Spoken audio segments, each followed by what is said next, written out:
What up, boys, and welcome back to another video. So, the most frequently asked question that I get both on YouTube comment section and when I live stream on Twitch TV is from people that just want to make enough gold to play the game for free.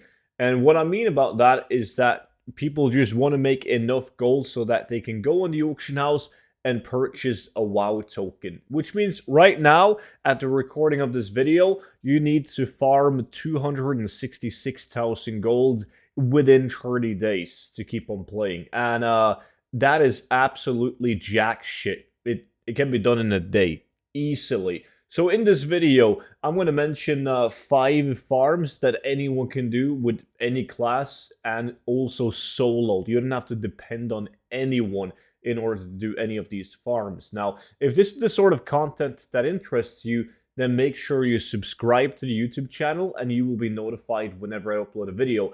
Because sometimes it is crucial that you get to, that you watch a video relatively early on.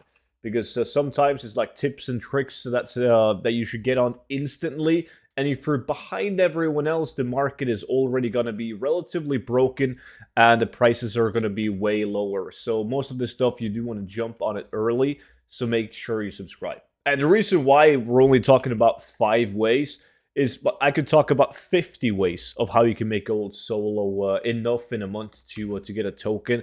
But I'm just gonna pick some of the ones that I think is good right now. Super easy to do. That's not class specific. But if you want to watch all the ways that I use to make gold right now, we do have an insane Easter sale going on every single one of my gold guides. So a big thank you to everyone that has picked up the books already on the Easter sale or even before the Easter sales and all of the positive feedback on the books. It really warms my heart. It's insane to see the support from you guys.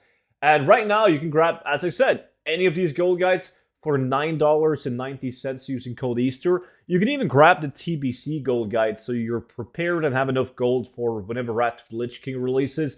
And I actually just finished a couple of weeks ago writing the Wrath of the Lich King gold guide. So if you're going to play Wrath of the Lich King, you can grab that as well. But the best part about this is, like, for instance, the 0 to 10 million gold guide for retail. Whenever there's a new patch or even a new expansion, I'm constantly updating that book. So you guys will never buy the book and it's going to be outdated at some point. Like, whenever the next expansion is coming out, there's not going to be a new book for that expansion. I'm just going to update the current retail book for that.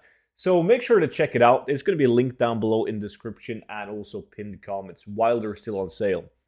So the first farms we're going to talk about are relatively boring, but it has to be mentioned because it is, for most people, the easiest way of getting a WoW token. And that is through herbalism and mining, and hurts my soul to say this, but in current content, because it is the easiest way possible to make gold, because it's such an easy farm to do, and it sells instantly. The sell rate on current content materials, it's still in extreme demands. It just flies off the auction house. So the first farms that I want to highlight are those, and that being in Revendreth, like right here up in Revendreth. And I only do this east part, like Darkhaven and east for Darkhaven. I just rotate in this area because that is plenty. That's all you need, because the ore spawn and the herbs, they just hyper spawn. And on this farm, you're going to get mainly Widow Bloom as the herb, but obviously you can also get the Death Blossom, which spawns in every zone. And then you have the Silver Ore, which isn't at too bad of a price at 21 gold each. And you also get a chance of getting Elefium Ore while picking for the Silver Ore.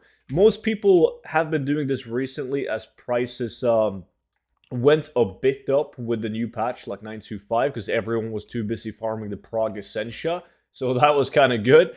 And most people, it really is realm dependent. Like any of these farms that I'm going to mention in this video is very realm dependent. That's why there's a couple that you can choose from.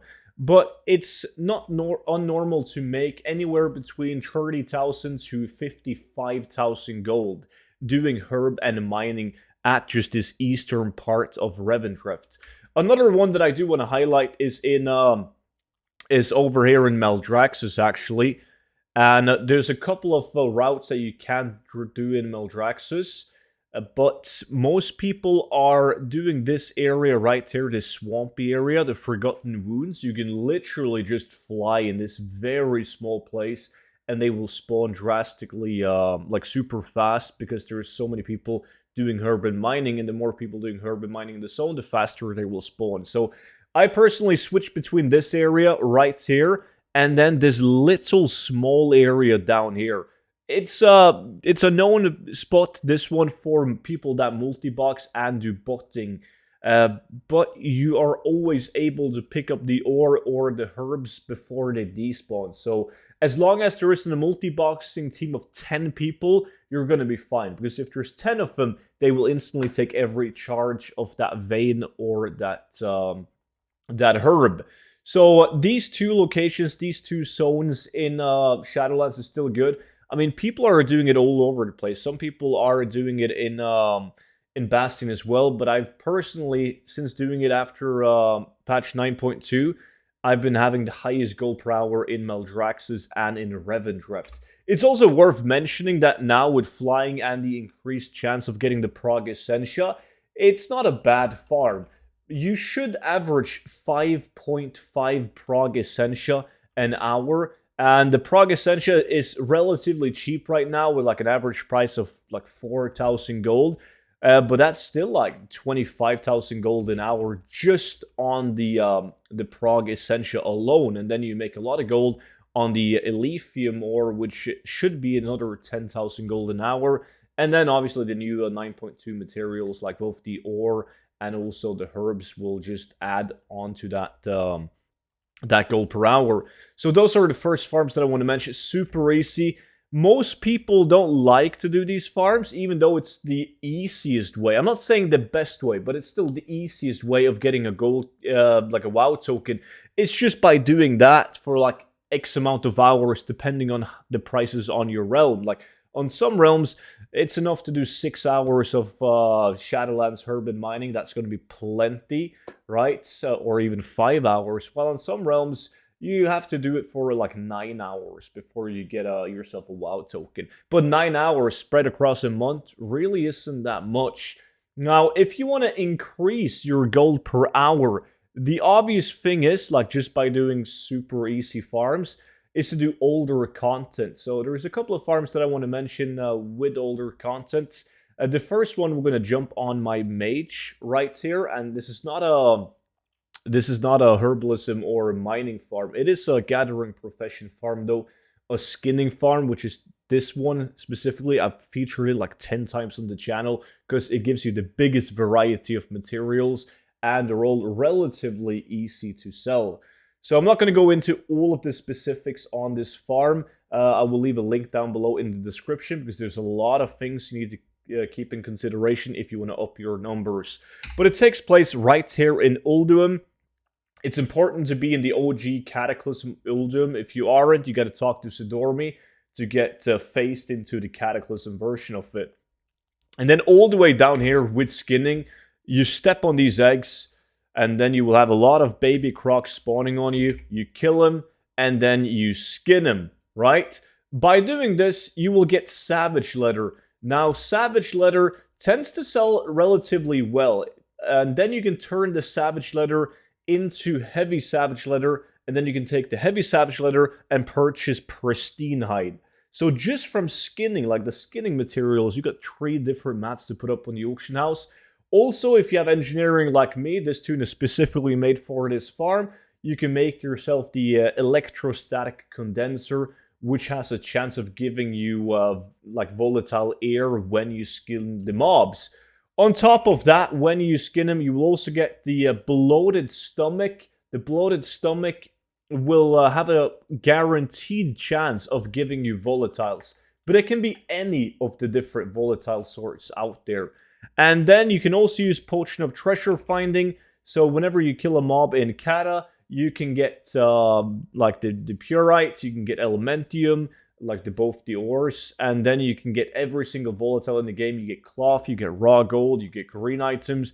It's just, you get so many materials, and you get a lot of volatiles considering that it's a solo farm. So definitely one of my top 5 farms of all times in terms of solar farm. Absolutely great way of making a WoW token. Throwing around numbers on gold per hour is kind of sketchy on this one, because yeah, it will be 70,000 gold on one realm, and then it can be 40,000 gold on another realm. It really depends on the price. Efficiency is also key. Like, I'm personally able to get like 2,000 Savage Leather an hour. So if you have the market value price on that on 17 gold, you're looking at 34,000 gold in just the Savage Leather, and that is before you turn it into Heavy Savage and Pristine Hide. And then you have obviously the more skins you get, that's because you've killed more mobs, and you will also get more volatiles and all the other materials as well. So it is an insanely good farm. Really good. Advise everyone to do it.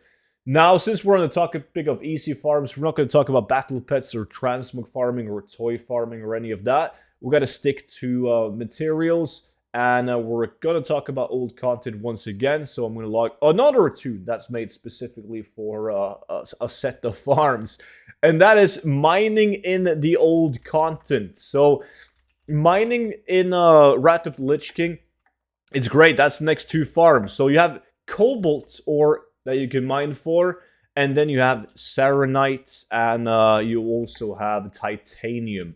Now, the best zone to farm for titanium and Serenite is in Wintergrasp. But sometimes there's a battle going on in Wintergrasp. It will give you like a 10-second countdown, and then you will boof, shoot into a parachute and get dismounted. If you have a druid, though, you can farm it just as efficiently, even when there's a battle going on. Because when you leave travel form, your flight form, the buff will get removed. So every time you get the buff that says you will be dismounted in 10 seconds, you just quickly leave flight form, enter flight form, and you can safely farm in the zone without worrying about being dismounted. However, a great alternative if you don't play a druid is to do it right here in Icecrown. What I love about Icecrown is the fact that it's completely messed up. What I mean by that is sometimes if you guys go out and you test this farm out, you will notice sometimes you will mine, let's say, a rich Serenite vein, and the second you finish mining it, taking the mats, a new one will spawn instantly right on top of it. It's really strange. I'm not sure why Blizzard hasn't fixed it yet, because it's been going on for the longest time. So you can get pretty good numbers of Serenite and Titanium when doing this, even in Icecrown. You also get the mats needed for Eternals. Some Eternals can have a good value, but you're not getting that many like Crystallized Fire as you get those out of the Titanium. Now, you should do a mix of all of these, and it's important to mention that whenever you do like an old school mining farm, it should always be made into bars, because bars are easier to sell. The people buying the ore, they buy the ore because it's cheaper, so they can buy the ore and then they can melt it into bars for own personal use, or just to resell them. But Cobalt Ore is also a great one. Sometimes Cobalt Ore yields a higher gold per hour than Serenite and Titanium for me, but it's really server dependent. But when you want to mining for Cobalt Ore, I actually fly through Dragonblight into Grizzly Hills right here. Just follow the nodes on Gathermate 2, and then I fly into Howling Fuel. It's mostly because I don't want to see a lot of competition. I don't want to see something despawn right in front of me, and I always want there to be like everything spawned. That's why I don't do like a shorter route on this. And also because I want different scenery. I don't want to get bored. And it is really redundant doing mining and herbalism, so it's nice to swing by a couple of different zones while you're at it. At least it helps for me. If you guys don't mind mining in the same zone, then you can by all means, you can just stick to Dragonblight or Howling Fuel. I wouldn't stick to Grizzly Hills. It's too small of a zone, and not everything will be spawned as you've made a loot. But as I said, that was just 5 easy farms that you guys can do in order to easily get a WoW token monthly. I tried my best to not mention too much of a gold per hour thing, because every server is different. And since the people that are watching this video, they will probably not have the greatest experience with gold making. So if I'm sitting here saying that they can make 70,000 gold, they go out, they do it, they make 40,000 gold, and then they get pissed. That's not gonna do good for anybody. But these farms guaranteed can make you a WoW token easily. But keep in mind that variety is key. So the best thing is to do all of these and post it on the auction house, especially when it comes to old content. It doesn't sell as fast as current content, so if you want to stick to the Shadowlands farms, that's plenty. You don't have to do a lot of variety because it will sell so fast.